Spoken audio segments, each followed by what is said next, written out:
This video illustrates certain views to engage our elderly people in our country. We regard elderly or senior citizens as assets for the nation and for their families and not as a burden. It is quite known that senior citizens are contributing directly or indirectly in many activities of our country.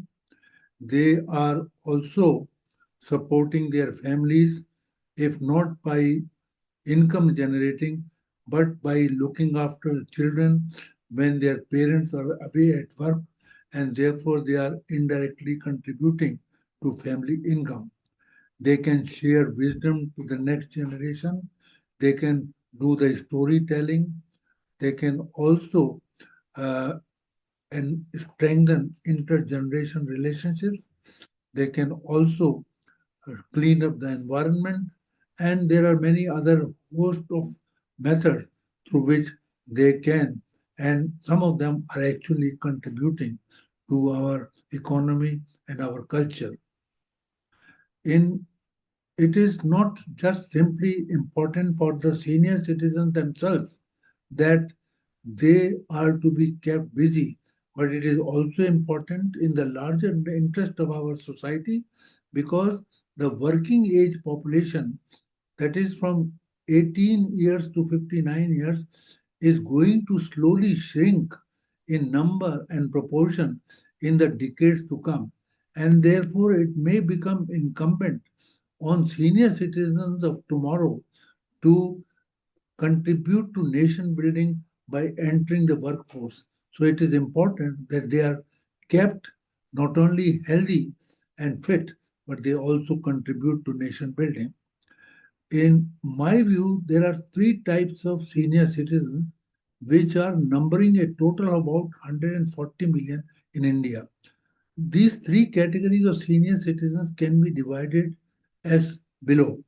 Number one, a relatively small segment of elderly people consists of those senior citizens who are already engaged by the qualification and merits they have achieved throughout their career. These include doctors, architects, thought leaders, philosophers, psychologists, chartered accountants, and so many other professionals. We don't have to think much about them because they are already well engaged and they are proving that they are assets for the society. The second category of senior citizens are those who retire either from organized sector or unorganized sector, but they have nowhere to go. They often have boredom, isolation, and remain directionless. They do want to work, but they do not know are there any avenues to keep them engaged. The third is the largest group. This is a segment which is relatively uninformed, sometimes uneducated.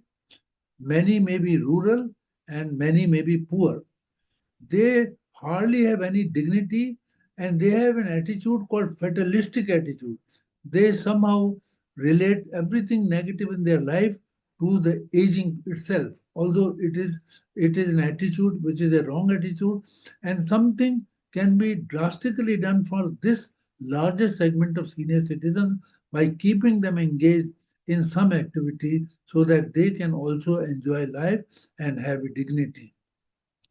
There are, I think, about five or six initiatives that can be thought of to keep this senior citizen uh, segment to be quite engaged and active.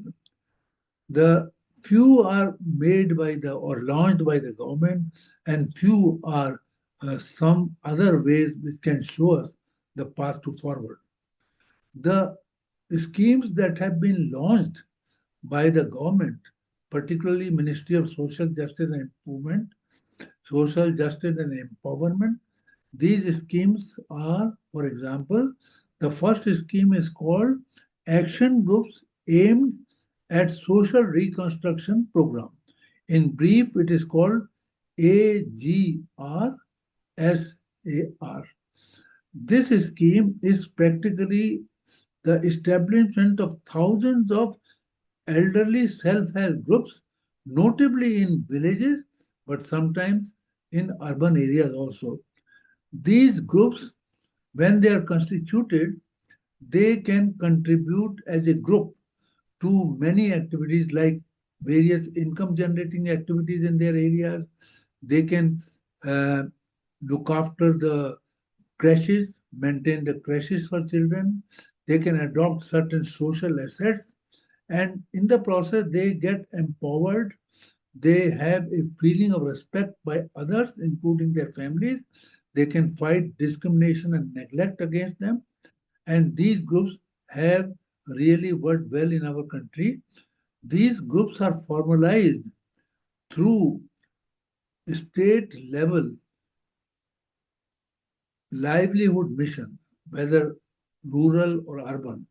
These missions, on behalf of these groups, enter into memorandum of understanding with the respective state governments.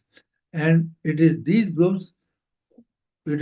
missions which supervise, implement, and also encourage these groups to continue their activities.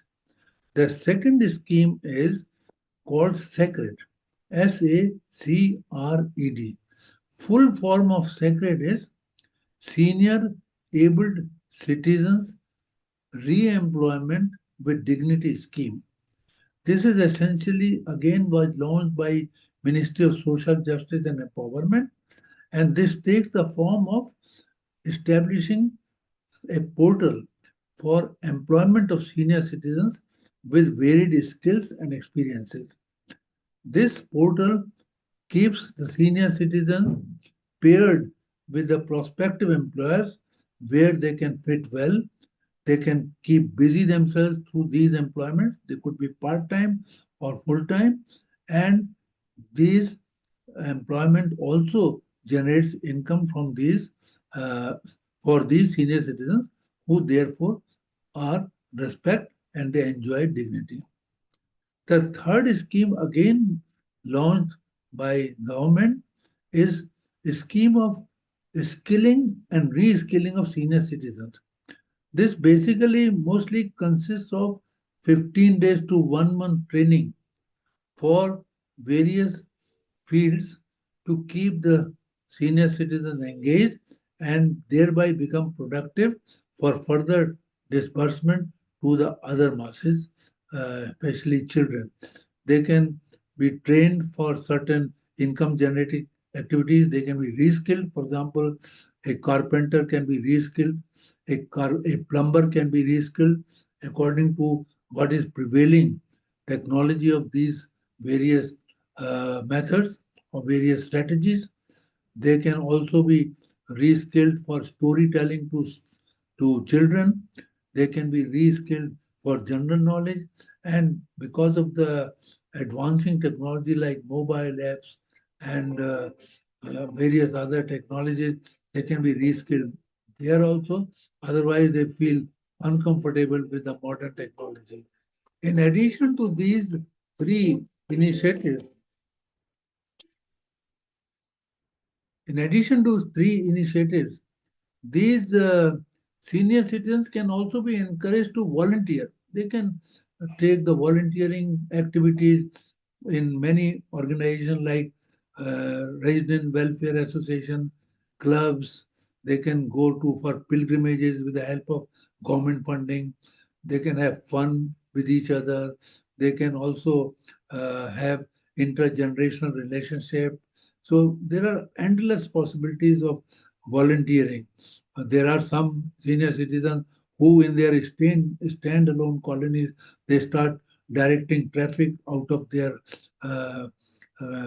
of their uh, curiosity. Similarly, apart from volunteering, there is another thing, what is called brain challenging activities.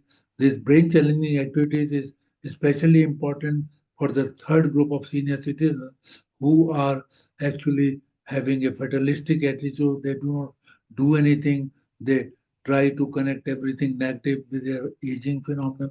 So these brain challenging activities can be imparted to them at certain daycare centers, recreation clubs, etc.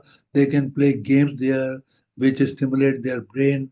They can also side by side they can interact with younger generation children by storytelling or by cutting jokes, and there are schemes also where there is encouragement of opening such uh, recreation centers and daycare centers close by with schools, where at fixed intervals children come out in recess from their school and mingle with senior citizens. And this kind of activity of brain challenging, it gives enjoyment to the senior citizen. They come out of their seclusion and they start enjoying and get some dignity. These senior citizens can also be encouraged for imbibing a new task like learning a new language or learning a new musical instrument. All these activities, or even maybe they might be encouraged to do gardening and planting a garden. All these activities, they stimulate not only them physically but also mentally. In addition to brain challenging activities, the last one is healthy aging. Healthy aging strategies is not something which is too well known, like eating proper or exercising well, busting stress, sleeping sound, or quitting smoking and drinking, things like that. But they also should be socially engaged. They should also be mentally engaged. And above all, they like to be spiritually engaged. And all this is time consuming. And as the age of the person goes more and more, they become more and more old, they have to spend a lot of time in looking after themselves through a series of self care practices, not only about their meals and exercise, but also so many other exercises. For example, they have to learn and imbibe fall prevention exercises, the swallowing exercises, so that they do not swallow accidental things. Similarly, they may also be engaged in urinary incontinence prevention exercises. So, lot of time is required for engaging them just to keep them healthy and fit as they reach ripe old age. So these are some of the things that I would like to share, and I hope you enjoyed this. Thank you very much.